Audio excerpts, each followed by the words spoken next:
Good morning, I hope everyone's well today. Thank you for watching, as always, it is appreciated.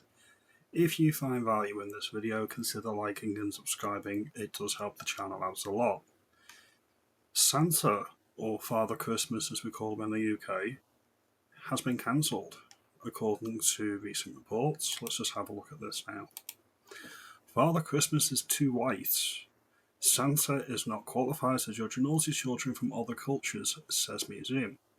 Includes some other Mother Christmases. Patriarchy and colonialism went hand in hand.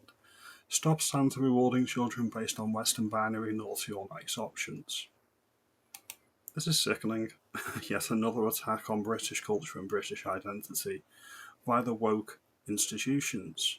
The slow march by the Fabians through the institutions is nearly complete. It needs to be purged completely. So we're going to get into the story now, and we're going to get into this. It's finally happened. Father Christmas is the latest victim of the cancel culture mob. Brighton and Hove museums have described Father Christmas as too white and suggested he should abandon his naughty list. In a bid to decolonise Father Christmas, the museum published a blog post offering a series of recommendations. These include Santa working alongside his elves as equals in the name of equality, and undergoing a sex change on the basis that Mother Christmas would help tackle the patriarchy. Santa Claus, or Father Christmas, does have a wife, Mrs. Claus, and she's essential to helping him complete his mission to deliver all the toys. Most media depictions of Father Christmas and Santa Claus show this. If the universities and the museums did their research, they would know this. But no, definitely not. Let's continue. According to the Post, Father Christmas must also abandon the naughty and nice list, described as a Western binary that teaches children that the colonizer has the power to judge all people. Father Christmas isn't a colonizer. The blog adds, for many children, the story of Santa Claus is as much part of giving gifts at Christmas and Christmas dinner. But the tale of a white Western Santa who judges all children's behaviour has problems. I'm sure it does. For many, recasting Father Christmas as a white supremacist, let alone a white saviour, is a new and bewildering development. The Post goes further, questioning Santa's electoral mandate to judge children's behaviour across cultures. But who decided Santa should be the judge of children's behaviour in the community, it asks. How can he assess, for example, Indigenous people practicing their own cultural traditions? Like what? FGM?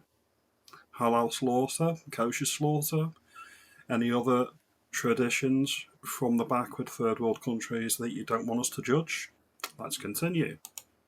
Conversely, does the insinuation that children from non-Western cultures cannot be nice not render the museum's position hypocritical? The blog post, whoever authored it, now looks like a strong contender for Grinch of the Year.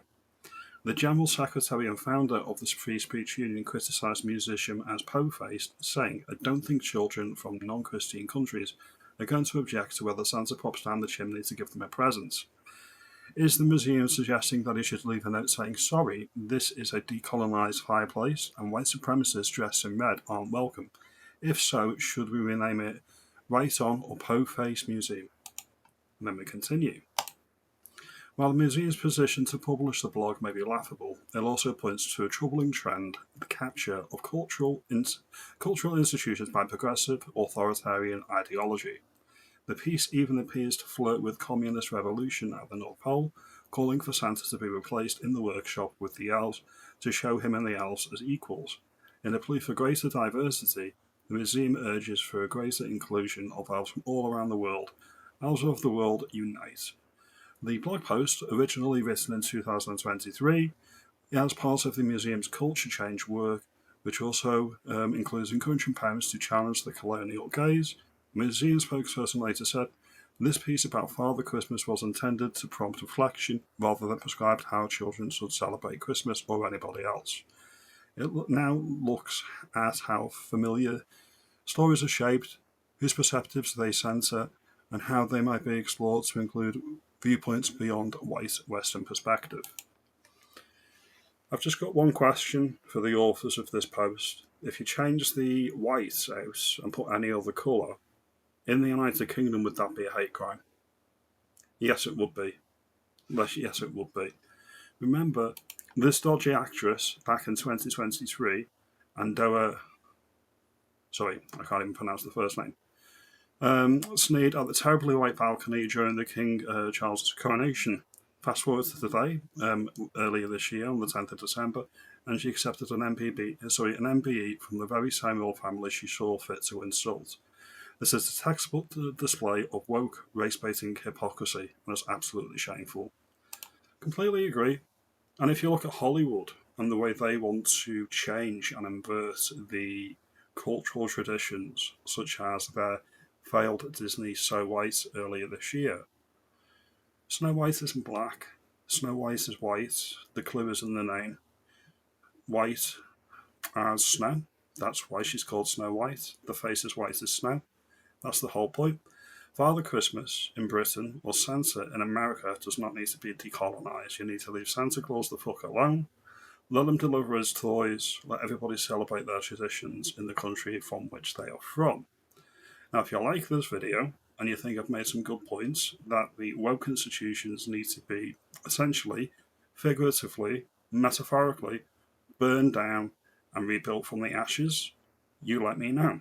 If you think I'm going too far, you make me aware. This is what two-tier Keir Starmer's Britain has brought us. This is the Blurite project come home to roost. They will not stop until every single tradition is replaced with something that's Magnolia, has no specific stamp on any particular culture, unless, of course, you're a Muslim. Now, I appreciate your time.